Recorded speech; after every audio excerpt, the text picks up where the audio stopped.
හොඳයි ප්‍රිය මිතුරු මිතුරියනි අපේ ඉංග්‍රීසි සුපර්බෝටි යූත් ක්ලබ් එක හැම අවුරුද්දකම සංගීත කණ්ඩායම බෑන්ඩ් එක වෙනස් කරනවා.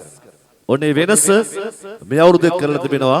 ඔවුන්ගේ මේ අවුරුද්දේ අලුත් සොඳුරු ලස්සන මක්මහා සැනකෙළි වේදිකාවේ සංගීත භාණ්ඩ ළඟ ස්ථානගත වෙලා ඉන්නවා අපේ කණ්ඩායම.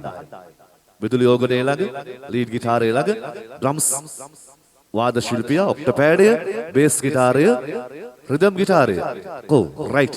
මේ මූණු ටික අමුතුවෙන් ඕගොල්ලන්ට මා හඳුනලා දෙන්න අවශ්‍ය නැහැ. මෙයාගේ නම් ගම් කියන්නත් අවශ්‍ය නැහැ. එදා තුරුණු ශක්ති සෞන්දර්ය චාරිකාවේ මම නිවේදන ශිල්පී හැටියට ලංකාවෙන් ජයග්‍රහණ ලබන විට ශශිකල සංස්ථා ගායනාංශයෙන් එන විට අපිට හමු වුණේ මීට අවුරුදු ප්‍රසංග වේදිකාවේ අවස 26කට පෙර. ඊට පෙර මා හඳුනාගත්තා මේ සංගීත කණ්ඩායම ඒ නිවේදන තරගයට එන්න කලින්.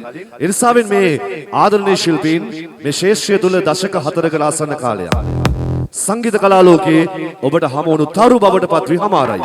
වෙනස් වෙලා අලුත් වෙලා නැවුම් වෙලා ඒ සැබැඳි මිත්‍රත්වයේ සංයෝජනයක් අද නවතාවයකින් එළිමහන් සංදර්ශන කලාවට ආවා. මේ සෑම දිනම එකතැන මයික් එක අරගෙන සින්දු කියනකොට කතා කරනකොට ඔබට දැනේවි ඒ සැබැඳි මිත්‍රත්වයේ අලුත් ලාලිත්‍ය භාවය.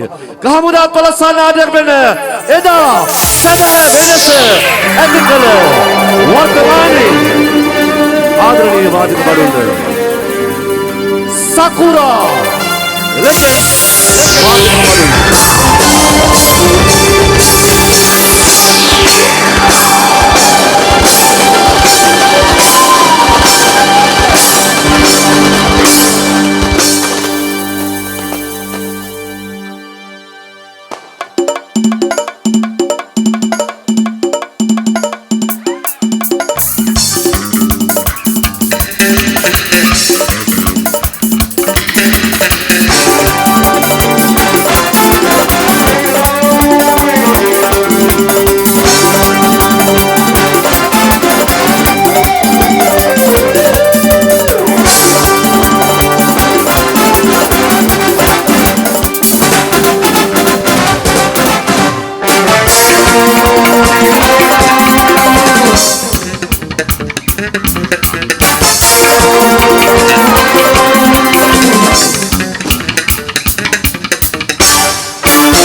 Welcome, congratulations, ladies and gentlemen.